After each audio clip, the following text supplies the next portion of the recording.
আবাবিলই বলি, কারণ আমাদের ছাত্ররা, আমাদের এই ছোট ছোট ছেলেরা, তারা মূলত আমাদের এই নাজাতের পথটি খুলে দিয়েছে। হাজারো মায়ের বুক খালি করে আল্লাহ আমার বুক ভরিয়েছেন।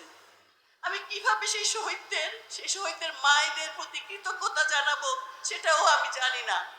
আমি শুধু আল্লাহর কাছে তাদের জন্য আমার সমস্ত অন্তরাত্মা দিয়ে দোয়া করি, যাতে তারা এই দুনিয়ায় তারা সবকিছু ছেড়ে চলে গেছে, অনন্ত অসীম জীবনে যেন তাদের জীবনে পূর্ণতা তারা লাভ করতে পারে।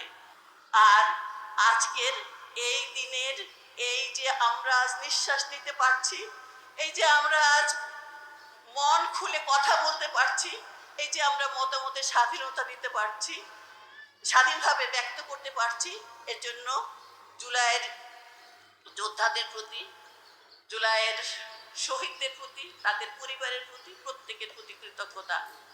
মহান আল্লাহ রাব্বুল আলামিনের অশেষ কৃপায় আমরা আরমানকে ফিরে পেয়েছি, এবং আরমান আসার পরেই আমরা যেটা চেষ্টা করেছি, আমরা মনে করেছি যে এই কথা লিখে রাখা দরকার।